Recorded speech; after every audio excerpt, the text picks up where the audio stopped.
Di sini saya akan mempresentasikan analisis teknikal dan fundamental.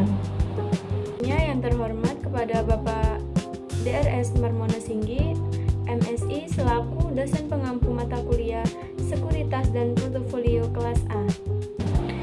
Perkenalkan, nama saya Saili Ilmia dengan NIM 230803102017 dari Prodi D3 Administrasi Keuangan, mata kuliah Sekuritas dan Portofolio kelas A. Yang pertama yaitu apa dan bagaimana analisis teknikal itu. Analisis teknikal tersendiri yaitu analisis yang didasarkan pada informasi berbasis pasar dalam memprediksi pergerakan harga saham individual atau pasar secara keseluruhan. Nah, analisis teknikal ini juga dikenal dengan sebutan analisis pasar atau analisis internal. Nah, penyebutan istilah tersebut didasarkan pada alasan karena analisisnya didasarkan pada pemanfaatan catatan-catatan di pasar dalam rangka mencoba mengestimasi atau menilai besar kecilnya permintaan dan penawaran saham suatu perusahaan atau saham-saham lain di pasar. Selanjutnya yaitu ada indikator analisis teknikal dibagi menjadi dua, yaitu overlays, di mana overlays ini berupa garis yang menunjukkan tren suatu saham naik atau turun. Garis ini bisa dilihat di atas atau di bawah Condley. Contohnya seperti moving average atau MA, garis rata-rata dari harga selama periode tertentu. Nah, yang kedua ini ada oskilator, yang dimana indikator dapat menunjukkan posisi overbought atau jenuh beli, dan oversold atau jenuh jual. Melalui dua garis yang berpotongan, indikator ini juga membantu untuk mengetahui awal dan akhir dari sebuah tren. Contohnya seperti stochastic oscillator, yaitu digunakan untuk melihat kekuatan tren harga dan sinyal jual.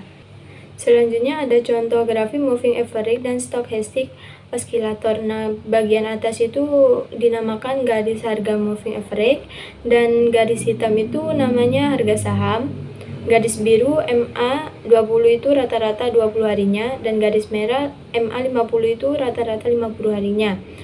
Nah, kalau garis biru MA20 memotong ke atas garis merah itu sinyal belinya. Kalau MA20 memotong ke bawah MA50 itu sinyal jual beli. Nah, untuk bagian bawah itu ada stochastic oscillator, garis hijau dan garis orange.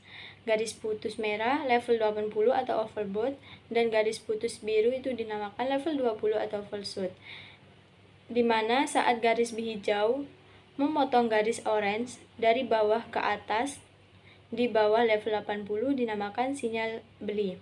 Dan saat garis hijau memotong garis orange dari atas ke bawah di atas level 80 dinamakan sinyal jual. Nah, selanjutnya yaitu ada pengertian analisis fundamental, yaitu metode penilaian yang dimana nilai wajar saham berdasarkan kondisi keuangan dan prospek bisnis perusahaan tanpa mengacu pada pergerakan harga saham di pasar. Nah, analisis ini mencakup beberapa, yaitu evaluasi laporan keuangan, produk, persaingan industri, serta kondisi ekonomi makro dengan tujuan untuk mengetahui kinerja dan nilai intrinsik suatu perusahaan.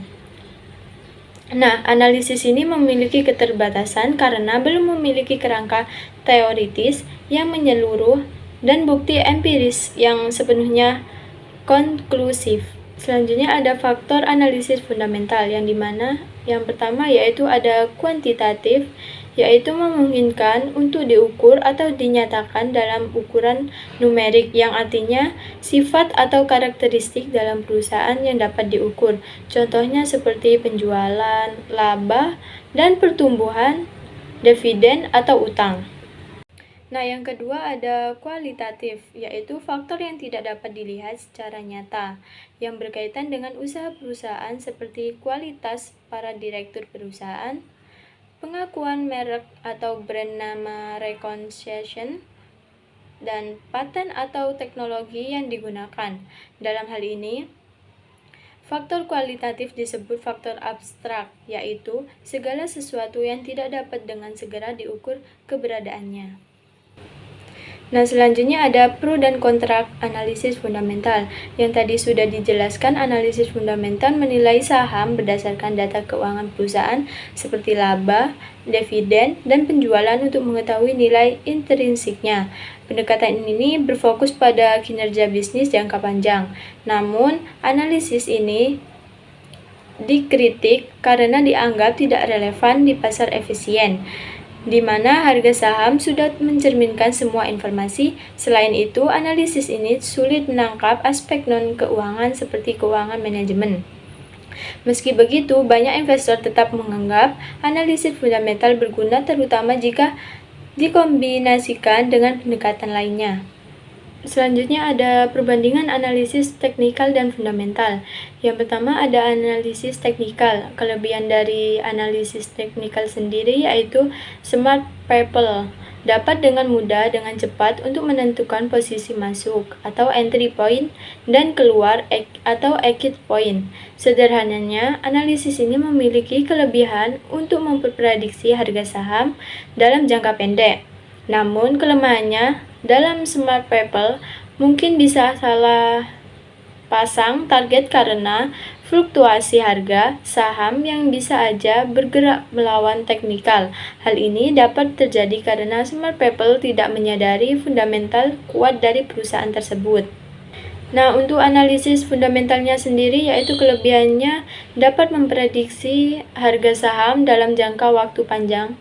Untuk kelemahannya, terkadang harga perusahaan terlihat murah tetapi secara psikologis sudah sangat tinggi sehingga butuh waktu lebih lama untuk smart people-nya bisa mendapatkan imbalan hasil dari smart saham tersebut.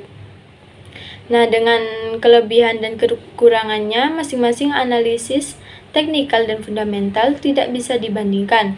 Namun, keduanya metode analisis ini bisa saling melengkapi agar investor atau trader dapat menentukan keputusan investasi yang tepat. Sekian presentasi dari saya, kurang lebihnya mohon maaf. Terima kasih. Wassalamualaikum warahmatullahi wabarakatuh.